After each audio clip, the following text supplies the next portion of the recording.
welcome to the stage, Johan von Holstein!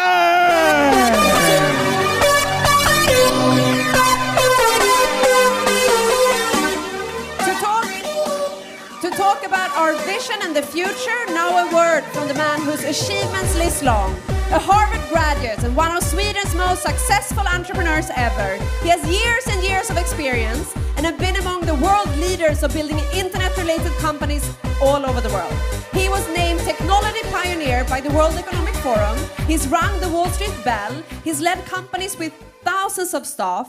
Welcome, Johan Stael von Holstein. Wow, thank you so much. I think it's amazing to be here, and I will tell you a story about why I think it's amazing and why I'm here. But I have to start with telling you about the history, the background, and then I'll tell you a bit about the present, and then I'm going to tell you a bit about the future. I come from a farm in the middle of nowhere, outside a very small, unimportant village, outside a small town which nobody's ever heard of. And I was very dyslexic, so I don't read and write very well. I was hyper-energetic, which is the reason I still walk back and forwards on a scene while I speak. And I was actually very lousy at school. And when I finished my ninth grade, I started selling when I was 6. My grandfather was a fisherman, so the first thing I sold was fish. And then I'm a soccer fan, so I sold sweets on the soccer games when I was 12, and I sold newspapers. And at 14, I started working in a cheese factory. So I was a real farmer's boy. And at the age of 15, 16, when I finished my gymnasium, the school principal said, well, he doesn't need to continue school. He can take a full-on job at the factory.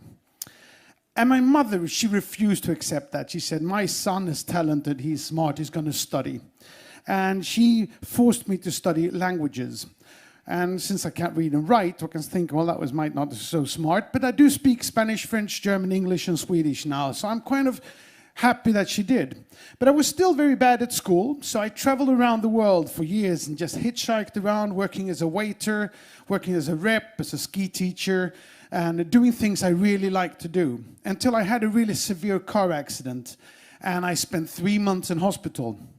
And coming out of there, I realized that, well, I probably needed to get some kind of education. So I went into university, which was very difficult for somebody who's got the difficulties of reading and writing as I do. So what did I have to do? I had to work harder than everybody else. And I struggled getting out of there. And then I taught myself how to think in pictures instead of words and letters, which made me eventually actually finish off my degrees with very good degrees, but not because I was talented, but because I worked harder. And once I finished, I got a job for one of the most amazing entrepreneurs Sweden's ever had. He's not so famous outside Sweden as he is within Sweden, but he is fundamental to where Sweden is today, because he broke down what Sweden's history and past was. Not believing in oneself, believing in the community, believing in that society would take care of you. He challenged that and said, you can do it yourself. And I managed to get a job for him. I actually met him in Barcelona, which we left yesterday. And I had studied for 4 years. I was indebted up over my ears with student loans. And the first job, I come into a suit like this, and he says, no. You have to have jeans and a T-shirt, and the T-shirt should be dirty. You need to look cheap. And I said, why? I'm an MBA, I've studied at Harvard, I've worked so hard for this. And he said, no, everybody who starts working for me has to start with carrying a beer. And if you're good at carrying a beer, you can start off as president for any company you want. And, I figured this is so unfair. I was ambitious, I was hardworking, I had worked so hard to get where I was. And I had a friend who I was studying with who was 5-6 years younger than me, because I was old when I started studying. And he was actually quite bad at school. But his father knew the guy that I was working for, and he got a job in the main office with a nice suit. And I had to start at the very bottom, and I figured this is not fair. And you know what? Life's not fair. And we should be very, very happy that life's not fair. Because if it was fair, we would probably have been bored, because there's 70 billion people in the history of mankind. So we would have been bored maybe thousands or hundreds of years ago when people died in toothache at the age of 13. And where we've all been born at the end of the 1900s. Doesn't matter where we're born. We've been born in the best area of all times. Just this is winning on the lottery. Actually, the fact that we exist is winning on a lottery, considering the amount of sperms and ejaculation. We are all winners from day one, regardless of where we're born, what color we have, what intelligence we have. We exist, and we have the ability to do something with our lives. So I sat down and I said, life's not fair. Like Bill Gates said, life's not fair, get used to it. And I figured, how am I going to win? How am I going to win from this beer-carrying job that I had, was creating a chain of shops for TV shops products, shit products that didn't work. And I figured, I'm going to work 2 hours harder than everybody else. Because if I work 2 hours harder, nobody's 2 hours smarter than me a day. So I went in first of everybody in the office in the morning. And at the end of the evening, when the last guy went home, I put on my clock and I stayed for another 2 hours. And after a couple of months, I finished the project 1 month earlier than he had anticipated. And I then started working on a business plan for a TV channel. He came back from a trip. I gave him the business plan. He made me marketing director for the TV channel. The TV channel nobody knew of the TV channel. It didn't really know, didn't have an audience. So I designed the marketing strategy for the channel and took it from 6-7% penetrations to over 90% in 6 months. So he calls me up and says, you're doing a fantastic job, and I'm not going to make you president for your first time. 9 months out of university, I was CEO for my first company. And I went, yeah! And he said, what am I going to do? He said, teletext. Do you know teletext? Probably the most boring medium ever invented by man. And I tried to get out of it. So I said, well, John, well, his name was John Stenbeck. And I said, John, I'm a technical idiot. My father's told me so since I was 12 years old and took apart a bicycle, never got it together again. And John says one of the most important things anybody's ever said to me in my entire life. He says, Johan, any idiot can learn anything in 3 months. That was revolutionizing to me. Because suddenly I understood that the difference between a super smart MBA from MIT and somebody who's a farmer's boy who's dyslexic and a cheese turner is about this big. It is absolutely nothing. And I realized that this was so magnificent to me that I realized that suddenly everybody can do anything they want if they just put their mind into it. If they just put the 3 months and decide that they're going to be able to be successful. So I took the job as CEO. And in 6 months, I built the largest teletext production company in the world with offices in 9 countries. He calls me up and he says, this is amazing. You're fantastic. You're now executive vice president for a bank I own in Luxembourg. So I go into the bank, and I was there for 2 years, living together with him. And I took my salary from $2,000 a month when I started, which is still fairly good. But for an MBA with a lot of student loans, it wasn't that good.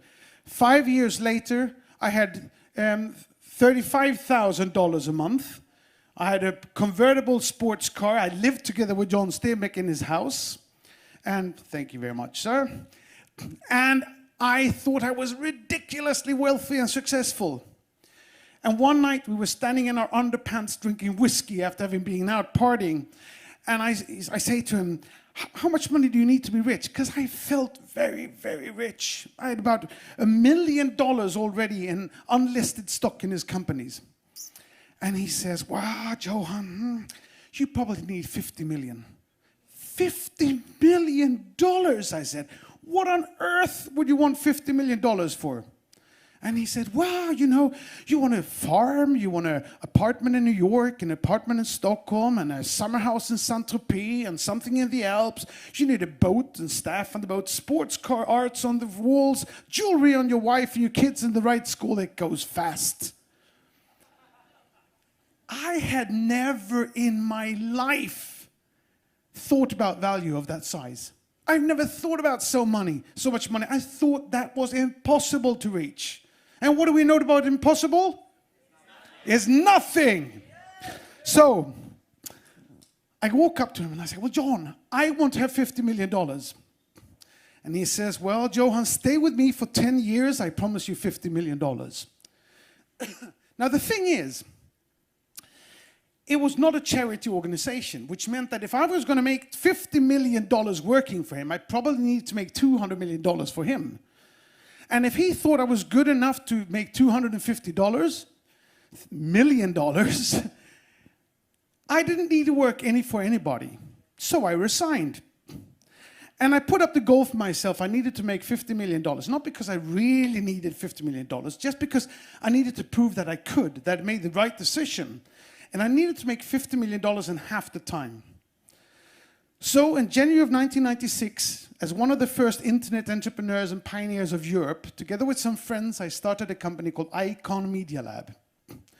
In 5 years, we grew it from 0 to 3,500 employees, 32 offices in 26 countries. We put it public first on the stock exchange in Sweden, secondly on the stock exchange in New York, and I actually opened live in CNN, the New York Stock Exchange.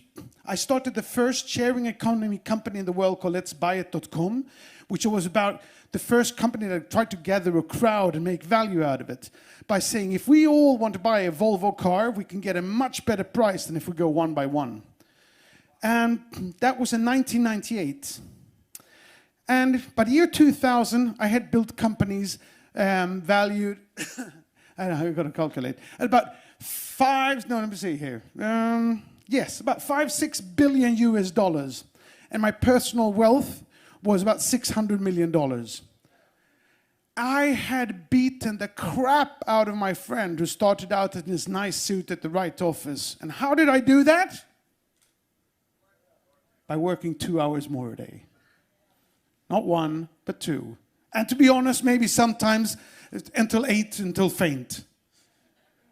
8 until faint, I love that expression. Because if you work harder, nobody is more than this much smarter than you. And if you work this much more, that makes everybody into a winner. Anybody can do anything they want and achieve anything. Impossible is? Yes. And we can do this. And I think, so, you know, it was an incredible experience for me to build these things. Now the internet bubble went like this, and then it crashed, and I lost everything, almost everything. Did that matter? No, because you know what? You get 1 chance, 2 chances, 3 chances, and eventually, for the person who's persistent and who works hard and never give up, that's lesson number 1 of the world. And if you don't give up, if you work hard and you put your money, your energy into it, your passion into it, you commit to something you want to do, nothing is impossible. So I was, during this time, one of the very first visionaries of the internet. I loved the internet because I saw that it would build systems that would actually break down monopolies. It would break down unnecessary middlemen. It would put the power into the hands of mankind. And I saw internet go from where it was, nobody heard of it in 1996, to be in everything. I knew that it was going to be in the cellular phones. I knew that we were going to download movies over the... I just saw this, visualized it in front of me. Because if you can visualize it, it's true. Pablo Picasso said that, the best artist in the history of mankind. He said, if you can see it, if you can visualize it, if you can see the 10,000 people in the football stadium, it's true. You can do it, but you need to visualize it. You need to understand. You have to set your goals. Know what you want, see where you want to go, and then just do it the Nike way. So, where was I? I lost track. Yes, I saw where the internet was going. And I said, eventually, the internet is going to empower man. It's going to make us all be able to capitalize on our networks, on the digital values that we have. And I was dreaded to see what Google did by stealing our digital identities, by creating profiles that they would sell and exploit. And then Facebook came along. And when Facebook came, Google came out and said, and said that, make no evil. I said, that's funny coming from the most evil company in the history of mankind. And when Facebook came along, I said, now Google has somebody that's even more evil than them.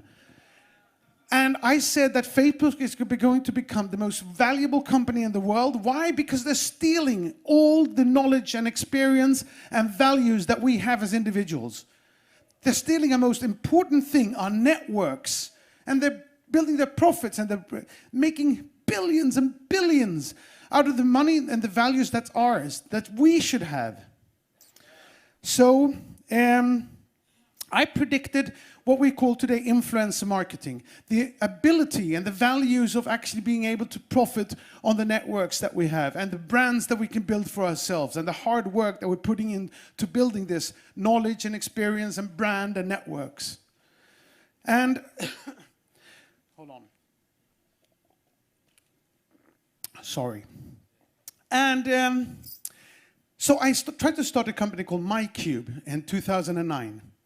Same year that Bitcoin was released. And I created a cryptocurrency called cubes. I bought 1,000 Bitcoins, which I lost in 2 weeks because it was too complicated. I wish I could find them, but I can't. And the idea with MyCube was that everybody should own their own digital identity in order to be able to exploit that and leverage on the network and knowledge that they had and the values that we could put into the digital environment. The company, for a number of different reasons, failed. Sometimes you don't succeed, but what do you do then? You never give up. So I've been working on a number of things, and I've known Jonas for 10, 15 years. And Jonas has presented me to different network things, and I love the idea of networking and not network marketing. But I've never really felt that the ideas were good enough or quite there. Until he phones me up in April, May and says, Johan, this time we're doing everything right. We have 15, 20 years of experience. We've built on the platform and we know the right thing. We're going to sell digital products. And I looked at Crowd1 and I saw, my God, this has the potential of changing everything. It is giving back the ability to leverage on your networks, selling digital products to your friends and family or people in your vicinity.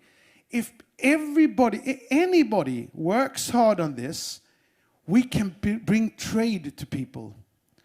I believe very strongly in the gig economy. The gig economy meaning basically that as digitalization increases in every industry all over the world, as people will be and companies will be more and more digitalized, things will change faster and faster. Things will grow faster and faster. And as that happens, nobody is going to work in a company and get a gold watch. Companies won't exist for that long. The chances are that you'll have to change jobs every 5, 6, 7 years or every 3 months. And competition is going to be so hard because there's so many people that you might not even make enough money on a full-time job. You will have to do things on the side.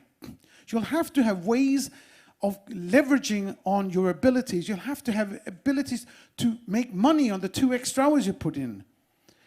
And because of that, I believe that a company that can give people the ability to find trading opportunities, to sell things and make money on the side, that is of immense importance. My mentor, John Steenbeck, he told me that there is nothing as valuable as a good salesperson. You can have a lousy shit company with shit products and great salespeople and you will thrive. You can have fantastic products in a great company and lousy salespeople and a company will go bankrupt. A good salesperson is worth their weight in gold. And nothing is as pathetic as a salesperson who does not sell. Crowd1 is not a charity project.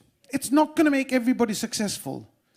But if you commit, if you work hard, we are going to bring trade to Africa.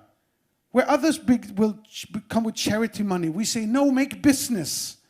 We're going to be able to find companies and products that wouldn't have reached Africa without us. And we're going to be able to make people find jobs and ability to take personal responsibility for their own future. And this excites me immensely. Because if we do this right, this will be the last network you ever join.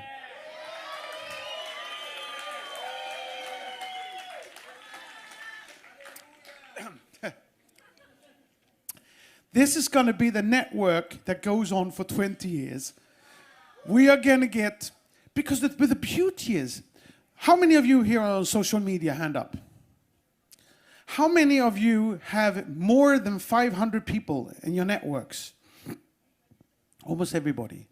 If we can reach 10 million people connected in Crowd1, and they all have more than 500 people in their networks, it means we reach 5 billion people. That's almost everybody in the world that's on social media or networks, in digital networks. It means not only that we will change the lives of the people selling at Crowd1, but we will change the world through the way that entrepreneurs with good products does not have to go to the banks, to the venture capitalists, or whoever else like or do not like their product and play God. But we'll take good products to the people with a profit for the companies and for the salespeople in Crowd1. We will change the world. And we are so committed. I came into this, I was skeptical. Because, you know, there is a bad reputation in the MLM marketing. Well, we're not an MLM marketing company. I was skeptical because, you know, there's so much risk if people don't do this right. I look at the people and the talent and the programmers and the security people and the passion and commitment that Jonas puts in and the talent of the salespeople that I have met and the long-term ambitions and the good-hearted. I talked to Mr. Botswana who says we're taking people out of poverty. We're bringing trade to Africa. And I feel if we do this right, if we commit, if we work hard, impossible is good. I'm a very, very emotional guy. And I really, really feel so emotionally attached to the potential in this. And if we commit that we work together, because what I also like here is that people work together. It's not just about me and my down line. It's about actually making something.